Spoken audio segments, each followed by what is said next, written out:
Amours de Voyage, Canto 3 Arthur Hugh Clough less and I greater than Canto 3. Yet to the wondrous St. Peter's, and yet to the solemn Rotunda, mingling with heroes and gods, yet to the Vatican walls, yet may we go, and recline, while the whole mighty world seems above us, gathered and fixed to all time into one roofing supreme. Yet may we, thinking on these things, exclude what is mean around us. Yet, at the worst of the worst, books in a chamber remain. Yet may we think, and forget, and possess our souls in resistance. Ah, but away from the stir, shouting, and gossip of war, where, upon Apennine slope, with the chestnut the oak trees mingle, where, amid odorous copse bridle paths wander and wind, where, under mulberry branches, the diligent rivulet sparkles, or amid cotton and maize peasants their waterworks ply, where, over fig tree and orange in tier upon tier still repeated, garden on garden upreared, balconies step to the sky. Ah, that I were far away from the crowd and the streets of the city, under the vine trellis laid, my beloved, with thee. Less than / I greater than I Mary Trevelyan to Miss Roper, on the way to Florence. Why don't he Mr. Clough come with us? You ask, we don't know. You should know better than we. He talked of the Vatican marbles. But I can't wholly believe that this was the actual reason. He was so ready before, when we asked him to come and escort us. Certainly he is odd, my dear Miss Roper. To change so suddenly, just for a whim, was not quite fair to the party, not quite right. I declare, I really almost am offended. I, his great friend, as you say, have doubtless a title to be so. Not that I greatly regret it, for dear Georgina distinctly wishes for nothing so much as to show her adroitness. But, oh, my pen will not write any more. Let us say nothing further about it. Yes, my dear Miss Roper, I certainly called him repulsive. So I think him, but cannot be sure I have used the expression quite as your pupil should. Yet he does most truly repel me. Was it to you I made use of the word? Or who was it told you? Yes, repulsive. Observe, it is but when he talks of ideas that he is quite unaffected, and free, and expansive, and easy. I could pronounce him simply a cold intellectual being. When does he make advances? He thinks that women should woo him. Yet, if a girl should do so, would be but alarmed and disgusted.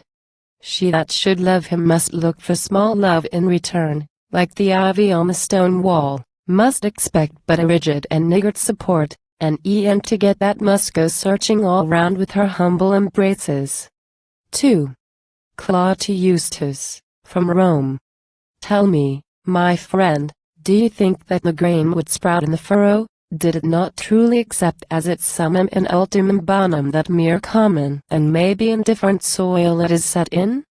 Would it have force to develop and open its young cotyledons? Could it compare, and reflect, and examine one thing with another? Would it endure to accomplish the round of its natural functions, were it endowed with a sense of the general scheme of existence? While from Marseille in the steamer we voyaged to Civitavecchia, vexed in the squally seas we lay by Capraja and Elba, standing, uplifted, alone on the heaving poop of the vessel, looking around on the waste of the rushing incurious billows. This is nature, I said, we are born as it were from her waters. Over her billows that buffet and beat us, her offspring uncared for, casting one single regard of a painful victorious knowledge, into her billows that buffet and beat us we sink and are swallowed. This was the sense in my soul, as I swayed with the poop of the steamer. And as unthinking I sat in the hall of the famed Ariadne, lo, it looked at me there from the face of a Triton in marble. It is the simpler thought, and I can believe it the truer. Let us not talk of growth. We are still in our aqueous ages. 3. Clough to Eustace. Farewell, politics, utterly. What can I do? I cannot fight, you know. and to talk I am wholly ashamed. And although I gnash my teeth when I look in your French or your English papers, what is the good of that? Will swearing, I wonder, mend matters? Cursing and scolding repel the assailants? No, it is idle. No, whatever befalls, I will hide, will ignore or forget it. Let the tale shift for itself. I will bury my head. And what is the Roman Republic to me, or I to the Roman Republic? Why not fight? In the first place, I haven't so much as a musket. In the next, if I had, I shouldn't know how I should use it. In the third, just at present I am studying ancient marbles. In the fourth, I consider I owe my life to my country. In the fifth I forget, but 4 good reasons are ample. Meantime, pray let 'em fight, and be killed. I delight in devotion, so that I list not, hurrah for the glorious army of martyrs. Sanguis martyrum semen ecclesia. Though it would seem this church is indeed of the purely invisible, kingdom come kind, militant here on earth. Triumphant, of course, then, elsewhere. Ah, good heaven, but I would I were out far away from the pother. 4. Clough to Eustace. Not, as we read in the words of the olden time inspiration, are there 2 several trees in the place we are set to abide in, but on the apex most high of the tree of life in the garden, budding, unfolding, and falling, decaying and flowering ever, flowering is set and decaying the transient blossom of knowledge, flowering alone, and decaying, the needless unfruitful blossom. Or as the cypress spires by the fair flowing stream Hellespontine, which from the mythical tomb of the godlike Protesilaus rose sympathetic and grieved to his love-lorn Laodamia, evermore growing, and, when in their growth to the prospect attaining, over the low sea banks, of the fatal Ilian city, withering still at the sight which still they upgrow to encounter. Ah, but ye that extrude from the ocean your helpless faces, ye over stormy seas leading long and dreary processions, ye, too, brood of the wind, whose coming is whence we discern not, making your nest on the wave, and your bed on the crested billow, skimming rough waters, and crowding wet sands that the tide shall return to, cormorants, ducks, and gulls, fill ye my imagination. Let us not talk of growth. We are still in our aqueous ages. V. Mary Trevelyan to Miss Roper, from Florence. Dearest Miss Roper, alas! We are all at Florence quite safe, and you, we here, are shut up. Indeed, it is sadly distressing. We were most lucky, they say, to get off when we did from the troubles. Now you are really besieged. They tell us it soon will be over. Only I hope and trust without any fight in the city. Do you see Mr. Clough? I thought he might do something for you. I am quite sure on occasion he really would wish to be useful. What is he doing? I wonder. Still studying Vatican marbles? Letters, I hope, pass through. We trust your brother is better. 6. Clough to Eustace. Juxtaposition, in fine. And what is juxtaposition? Look you, we travel along in the railway carriage or steamer, and, poor passer attempts, till the tedious journey be ended, lay aside paper or book, to talk with the girl that is next one. And, poor passer attempts, with the terminus all but in prospect, talk of eternal ties and marriages made in heaven. Ah, did we really accept with a perfect heart the illusion? Ah, did we really believe that the present indeed is the only? Or through all transmutation, all shock and convulsion of passion, feel we could carry undimmed, unextinguished, the light of our knowledge? But for his funeral train which the bridegroom sees in the distance, would he so joyfully, think you, fall in with the marriage procession? But for that final discharge, would he dare to enlist in that service? But for that certain release, ever signed to that perilous contract? But for that exit secure, ever bent to that treacherous doorway? Ah, but the bride, Meantime, do you think she sees it as he does?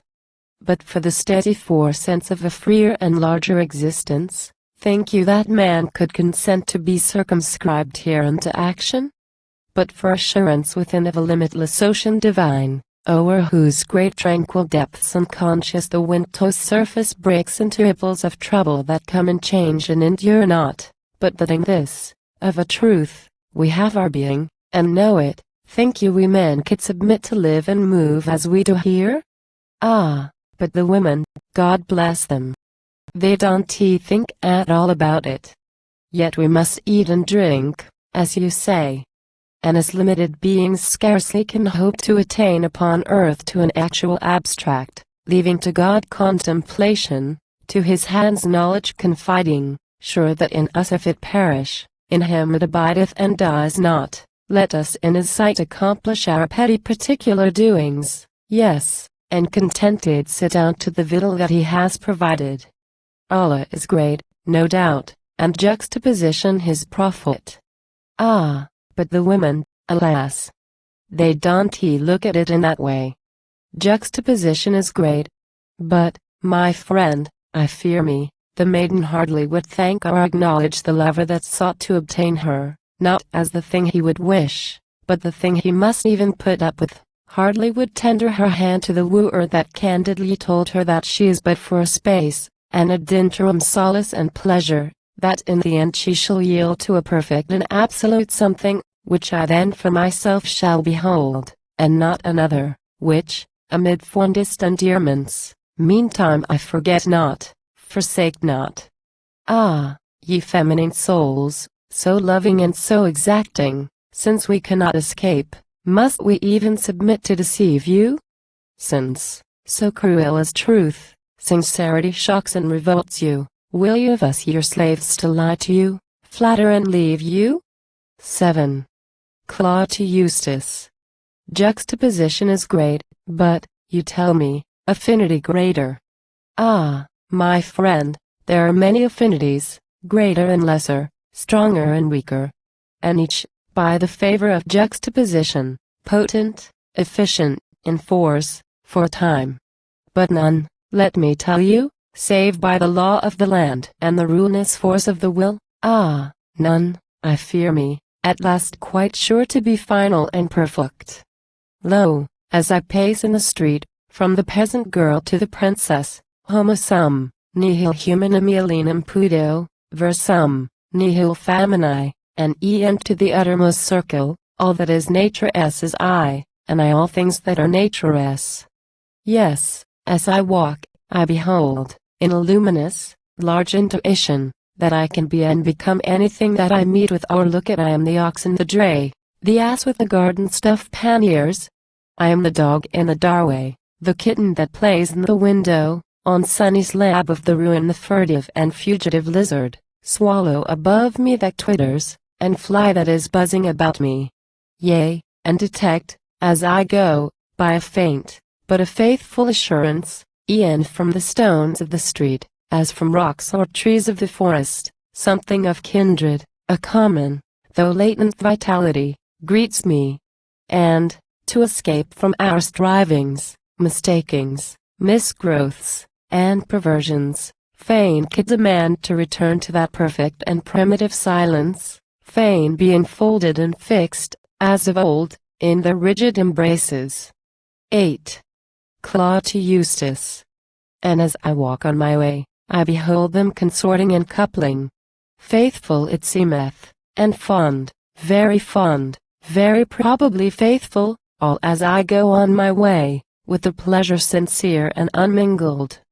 Life is beautiful, Eustace, entrancing, enchanting to look at. As are the streets of a city we pace while the carriage is changing, as a chamber filled in with harmonious, exquisite pictures, even so beautiful earth. And could we eliminate only this vile hungering impulse, this demon within us of craving, life were beatitude, living a perfect divine satisfaction. 9. Clough to Eustace. Mild monastic faces and quiet collegiate cloisters, so let me offer a single and celibotarian phrase, a tribute to those whom perhaps you do not believe I can honor. But, from the tumult escaping, 'tis pleasant, of drumming and shouting, hither, oblivious awhile, to withdraw, of the fact or the falsehood, and amid placid regards and mildly courteous greetings yield to the calm and composure and gentle abstraction that reign o'er mild monastic faces and quiet collegiate cloisters. Terrible word, obligation. You should not, Eustace, you should not, no, you should not have used it. But, oh, great heavens, I repel it. Oh, I cancel, reject, disavow, and repudiate wholly every debt in this kind, disclaim every claim, and dishonor, yea, my own heart's own writing, my soul's own signature. Ah, no. I will be free in this. You shall not, none shall, bind me. No, my friend, if you wish to be told, it was this above all things, this that charmed me, ah, yes, even this, that she held me to nothing. No, I could talk as I pleased. Come close. Fasten ties, as I fancied. Bind and engage myself deep. And lo, on the following morning it was all e'en as before, like losings and games played for nothing. Yes, when I came, with mean fears in my soul, with a semi-performance at the first step breaking down in its pitiful role of evasion, when to shuffle I came, to compromise, not meet, engagements, lo, with her calm eyes there she met me and knew nothing of it, stood unexpecting, unconscious. She spoke not of obligations, knew not of debt. Ah, no, I believe you, for excellent reasons. Clough to Eustace. Hang this thinking, at last. What good is it? Oh, and what evil! Oh, what mischief and pain! Like a clock in a sick man's chamber, ticking, and still through each covert of slumber pursuing. What shall I do to thee, O thou preserver of men? Have compassion. Be favorable, and hear. Take from me this regal knowledge. Let me, contented and mute, with the beasts of the fields, my brothers, tranquilly, happily lie, and eat grass, like Nebuchadnezzar. 11. Clough to Eustace. Tiber is beautiful, too, and the orchard slopes, and the Anio falling yet, to the ancient lyrical cadence. Tiber and Anio's tide. And cool from Lucretalus ever, with the Digentian stream, and with the Bandusian fountain, folded in Sabine recesses, the valley and villa of Horace, so not seeing I sang. So seeing and listening say I, here as I sit by the stream, as I gaze at the cell of the Sibyl, here with Albunia's home and the grove of Tibernus beside me. Less than sup greater than one less than slash sup greater than Tivoli beautiful is, and musical, O Tiverone, dashing from mountain to plain, thy parted impetuous waters.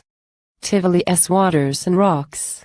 And fair unto Monte Gennaro haunt even yet, I must think, as I wander and gaze, of the shadows, faded and pale, yet immortal, of Faunus, the nymphs, and the Graces, fair in itself, and yet fairer with human completing creations, folded in Sabine recesses the valley and villa of Horace, so not seeing I sang.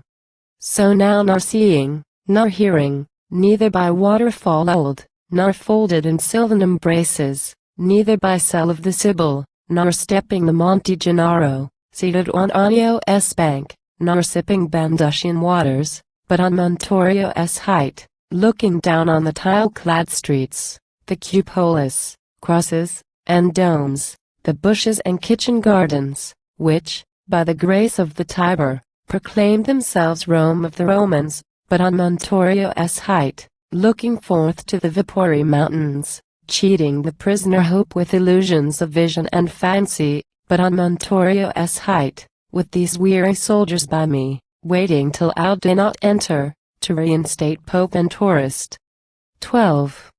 Mary Trevelyan to Miss Roper. Dear Miss Ropers, it seems, George Vernon, before we left Rome, said something to Mr. Clough about what they call his attentions. Susan, 2 nights ago, for the first time, heard this from Georgina. It is so disagreeable and so annoying to think of. If it could only be known, though we never may meet him again, that it was all George's doing, and we were entirely unconscious, it would extremely relieve your ever affectionate Mary. P.S. 1. Here is your letter arrived this moment, just as I wanted. So you have seen him, indeed, and guessed. How dreadfully clever. What did he really say? And what was your answer exactly? Charming. But wait for a moment, I haven't read through the letter. P.S. 2. My dearest Miss Roper, do just as you fancy about it. If you think it sincere to tell him I know of it, do so. Though I should most extremely dislike it, I know I could manage. It is the simplest thing, but surely wholly uncalled for. Do as you please. You know I trust implicitly to you. Say whatever is right and needful for ending the matter. Only don't tell Mr. Clough. What I will tell you is a secret, that I should like very well to show him myself. I forget it. P.S. 3. I am to say that the wedding is finally settled for Tuesday. My dear Miss Roper, you surely can manage not to let it appear that I know of that odious matter. It would be pleasanter far for myself to treat it exactly as if it had not occurred. And I do not think he would like it. I must remember to add, that as soon as the wedding is over we shall be off, I believe, in a hurry, and travel to Milan, there to meet friends of Papa S., I am told, at the Croce di Malta. Then I cannot say whither, but not at present to England. 13. Clough to Eustace. Yes, on Montorio's height for a last farewell of the city, so it appears. Though then I was quite uncertain about it. So, however, it was. And now to explain the proceeding. I was to go, as I told you, I think, with the people to Florence. Only the day before, the foolish family Vernon made some uneasy remarks, as we walked to our lodging together, as to intentions, forsooth, and so forth. I was astounded, horrified quite. And obtaining just then, as it happened, an offer, no common favor, of seeing a great Ludovisi collection, why, I made this a pretense, and wrote that they must excuse me. How could I go? Great heavens! To conduct a permitted flirtation under those vulgar eyes, the observed of such observers. Well, but I now, by a series of fine diplomatic inquiries, find from a sort of relation, a good and sensible woman, who is remaining at Rome with a brother too ill for removal, that it was wholly unsanctioned, unknown, not, I think, by Georgina. She, however, ere this, and that is the best of the story, she and the Vernon, thank heaven, are wedded and gone honeymooning. So on Montorio's height for a last farewell of the city. Tiber I have not seen, nor the lakes that of old I had dreamed of. Tiber I shall not see, nor Anio's waters, nor deep enfolded in Sabine recesses the valley and villa of Horace. Tiber I shall not see, but something better I shall see. Twice I have tried before, and failed in getting the horses. Twice I have tried and failed, this time it shall not be a failure. Therefore farewell, ye hills, and ye vineyarded ruins. Therefore farewell, ye walls, palaces, pillars, and domes. Therefore farewell, far seen, ye peaks of the mythic Albano, seen from Montorio's height, Tiber and Asila's hills. Ah, could we once, ere we go, could we stand, while, to ocean descending, sinks o'er the yellow dark plain slowly the yellow broad sun, stand, from the forest emerging at sunset, at once in the champaign, open, but setted with trees, chestnuts, umbrageous and old, e'en in those fair open fields that incurve to thy beautiful hollow, Nami, embedded in wood, Nami, inturned in the hill. Therefore farewell, ye plains, and ye hills, and the city eternal. Therefore farewell. We depart, but to behold you again.